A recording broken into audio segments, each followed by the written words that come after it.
Hello everybody, welcome back to Throttle Grotto and the 928 project. Some of you have maybe thought the 928 project was gone forever. Part of me hoped it was, but it's not. The car's sticking around for a while, fortunately or unfortunately, however you look at it. So I have to fix some stuff on here. Most notably, I've already fixed the clutch. Now I have to fix the transmission. Which brings in this guy, not the Datsun. The G2813 that I picked up in LA is going to go in the car. Yes, it has a taller final drive, which means the car is going to be slower. But this car's not fast anyway. It's a pig. Let me show you what's got to happen. Ugh, man. All right, my apologies for having to go off gimbal. That's just how we have to roll here to get underneath the car because I don't have enough room. So, in order to get this off, I need to undo the exhaust. I need to take the exhaust off all the way up to where the headers are because the torque tube has to come out. Let's slide up here. Yep, so the torque tube's here, so I have to undo the exhaust. And probably a few of these heat shields and get those out of the way. In case you didn't know, here's the transaxle mounted in this cradle at the back of the car. Once you have the torque tube out, it's not too bad. Sorry, I gotta keep repositioning things. So you can see up there, the bottom half of the bell housing, which is like right here. The bottom half of the bell housing has to come off, so the starter and the clutch slave have to come off.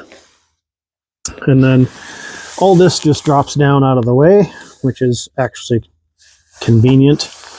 But then we get to the back here. I've already played around with this a little bit. The axles are already undone, so I have to lift those up out of the way. And the way that they say to do this transmission removal, the easiest, quote, from the factory, is to drop the whole cradle out of the car, which means undoing the brakes, taking the wheels off, taking off all of the alignment mounting points, which are mounted on the subframe back here. Unfortunately, I'm lazy. And I had an opportunity a very short time ago. I had the fuel tank undone. You can see here I've got the cover off. I had a leak at the fuel tank that I had to fix. At the strainer back here, quick tip, Rector Seal number 5 does a really good job of sealing against leaks on threads. And that's what I used on the fuel pump strainer. So that doesn't leak anymore. Thanks to a buddy and some Renlist tips for that. So what I'm going to try to do is I'm going to put the body up in the air further, and I'm going to try to hang the whole rear subframe here on longer bolts. So somebody had said that they had put longer bolts. Let me spin myself around here. Here are the bolts that mount to the body, and people have said that they hung these on longer bolts, let it drop down, gave them enough room to get the transmission out of the way. So that's my goal. I am going to try to get this transmission out today. There's also these up here that I might try longer bolts in and just let that hang. I might have to go to the hardware store and actually get longer. You can see them up there, there's the two, I think those, I looked it up, I think they're 75 millimeter long bolts. And if I get like longer, I can let this whole thing hang and droop on the slack from the wires and the hoses and get all this assembly to drop down enough to get this transmission out of here. Find a place for you guys to hang out so you can watch this whole procedure, and we're going to make you not suffer through the minutia of doing this. All this stuff comes apart pretty easy, like the hangers hangers for the exhaust are just U-clamped around the torque tube, so those come off pretty easy. The torque tube should be, there's only like four pieces of hardware that hold the torque tube in. I've already gone up through here and undone the 8mm that holds the slip joint at the transmission side and slid that back. I need to do that up at the front of the car and kind of do the same thing there. Ideally, I should be able to drop the whole torque tube straight out and give me room to move the transmission that way off the cradle.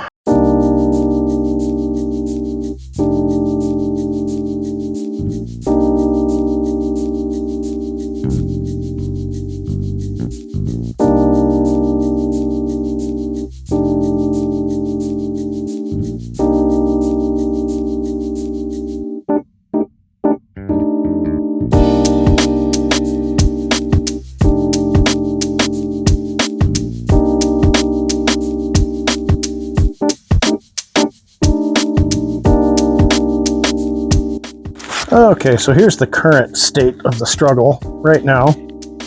I have the exhaust, the lower bell housing, I got the pinch bolts out from here. I'm sorry. I got the pinch bolt out from here, and I slid the coupler back. And now I'm working on, so some guys say take the clutch out, and this is an easy clutch to remove, but I don't want to remove it because I really have just put this back in and it's working, and it's like the first time I think the clutch is working, like since I've had the car. Like, I don't want to take it back out. But these are the torque tube fasteners that hold the torque tube to the back side of the bell housing. And the two bottom ones are pretty easy to get to. As you can see here, I've already got them loose and pulling them out. The one that I've had the struggle with, or the two actually, are what's up on top there. And you can see, this is why people take the clutch out. Take the clutch out, put a socket on it, you're done. But I have these sweet double flex Cornwell box wrenches that I bought many moons ago, and I paid a lot of money for them. But you can see, like, this tool right now is just paying for itself like dividends. Like, I've got the box wrench flexed all the way around the input or the output shaft, and it's not quick, but that means I don't have to play around with doing clutch stuff. I can just, now putting it back in, I may have cursed my life on this planet for the rest of it.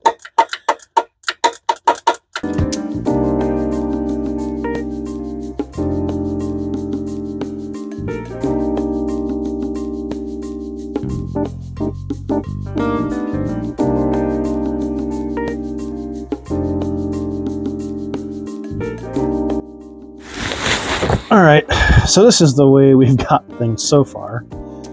I have the car on jack stands all the way around now. I have a block of wood underneath the oil pan up there to keep the engine from tilting back this way when I drop the torque tube out of here, which I'm going to do with I'm going to put my transmission jack under the torque tube so I don't have to like bench press this thing. It's not very heavy, it's just awkward, and I'd rather just have it controlled while I undo these bolts here. And then once I have that out of the way, we'll start the next step.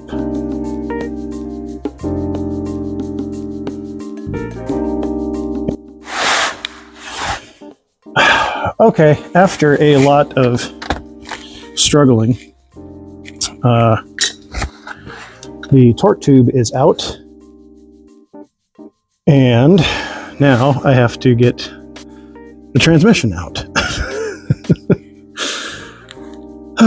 So what I need to do is I need to take my other jack, go underneath this subframe, put some tension on it.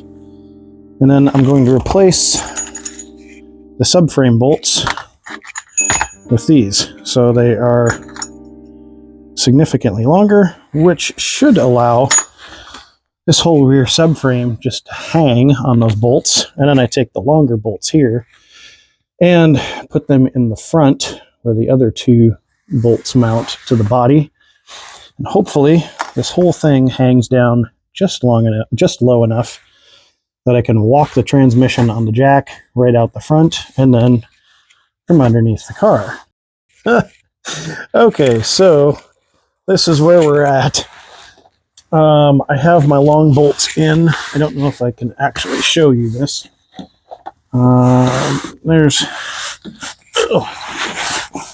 So there is one of the long bolts up there.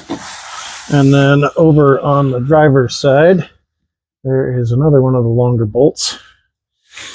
And then I have everything, or the subframe, up with this bottle jack and a block of wood. So hopefully, when I lower the bottle jack, the subframe drops down enough that I can push the transmission. It's loose. It's not sitting up on anything. I've got the wiring harness disconnected. Hopefully, I can push this far enough forward to drop the transmission out. A lot more work than I anticipated. All right, I think I have it figured out. I still need to take off the transmission mounts on the sides, but I dropped the shocks out. It's like, I don't know what I was thinking about just not taking the shocks down from the upper mounts. Wasn't very smart of me, sitting here for 10 minutes trying to figure that out. But I think we've got just about enough room to wedgeify this transmission out over the top of this cross member. And then we can get it on the floor and take a look at them side by side. Okay, yesterday was a really long day. And after a microphone broke when the camera fell over and ran out of batteries in my phone that I use for filming, but transmission is out. This is the old one. This is the replacement one that I got from LA. As you can see, they physically look basically the same. There's only like a few small differences, like this small piece here that bolts onto the side of the transmission. The vents on the top are a little bit different, but this is 87, 88. This is 81. So this one also has a limited slip in it and a taller final drive. So the car is going to be a little bit slower, but this one doesn't work. So, I mean, it works, but it only works shifting up and not down. And now I have to get it back in the car. If I can get it in, that's the hardest part of the job at this point, is getting this back up over the subframe and get the torque tube attached, get the torque tube bolted back up into the car and ready to go. Okay, so the good thing is the torque tubes all seem to be like the same length, which is nice. That means that I don't have to worry about the transmission ending up in the wrong space. I do know that this input shaft got knocked around a little bit from, I think, where it's supposed to be. But the bearings in both of them actually don't sound too bad. Has this fancy red shift lever. Now, I know that this is not factory, and this one looks like it has a bunch of broken pieces of plastic laying around inside of it, and a bunch of nuts and bolts. So this is actually a short shifter. I can't remember. I think it was 928 Motorsports maybe made it. I looked it up quite a while ago, but I'm definitely going to put this in because the throw on a 928 shifter is ridiculous.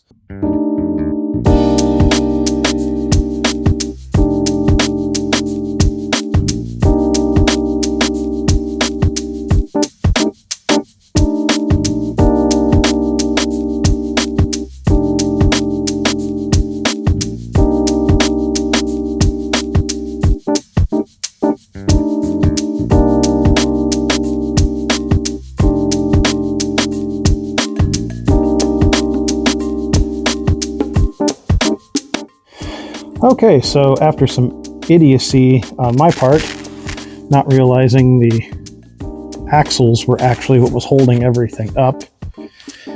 Anyway, I have the subframe with some longer bolts in the two front holes here, which you can see right there. It's being supported by two bolts in the front. The transmission is kind of laying on the rear subframe with the bottle jack underneath it and those bolts to hold it in place. The most of my concerns right now is getting the torque tube back in there. So you can see that big beast laying over there. So I have to switch to that side and hopefully get the torque tube put on this end of the that end of the transmission. So then I can slide everything up, join the torque tube back to the transmission and to the bell housing in the front. And then I can come back here and put the transmission mounts on, and then I can pull the subframe up and that part of the job will be done.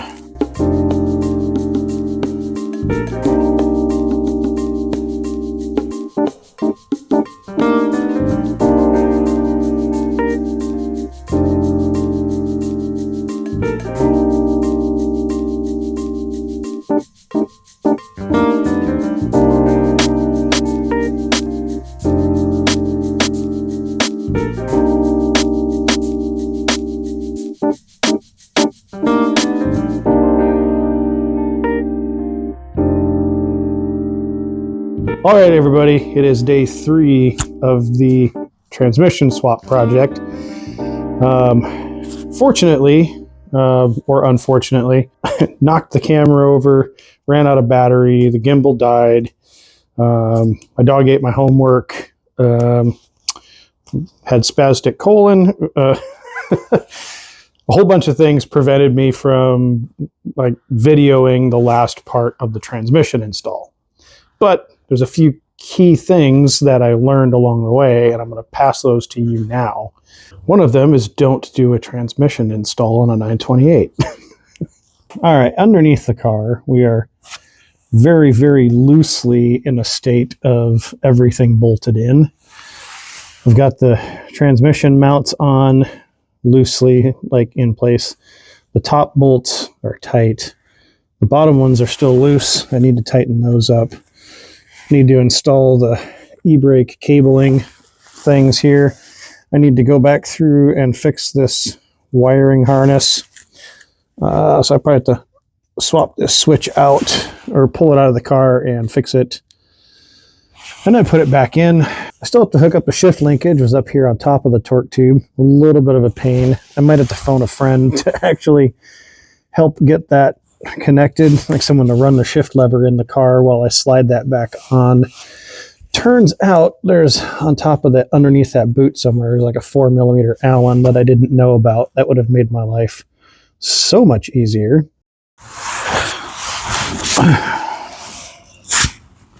All right, well, I guess we'll go front to back. That's how I'm positioned underneath the car. I'll point out all the things that I need to do front to back. So yes, I need to put on the exhaust. I also need to put on the bottom of the bell housing, but first I need to put the 2 bolts that hold the torque tube on. I got the 2 bottom ones on and tight, so the torque tube's in place, and then put the 2 top ones on, install the coupler, the shift coupler, which is right there. All right, it's just hanging out on the torque tube loose there, so I got to install that and the coupler bolts. Bottom half of the bell housing, the cross brace here, the rest of the exhaust and the heat shields. And then, all right, everyone, I finished up a second of my 12-hour days at work and came out here to finish this video because that's what we do on YouTube. The 928 is back together. It is running and driving. No issues with the transmission, which was great news. I think actually this is the first time that I've had this car together with no issues at all. So, ooh, cross fingers. I do have a guy that wants to trade this for another car. I'm going to see if it pans out. If it does, great. If it doesn't, well, we've got an ABZ that might go in here this winter. So for those of you wondering, it took me about somewhere between 10 and 12 hours to swap this transmission. I would absolutely starve on book time, I can tell you that. But it's in and it's working, and that's a huge win. I'm really sorry I didn't get better footage, but honestly, I just don't have a lot of room underneath the car when it's on jack stands.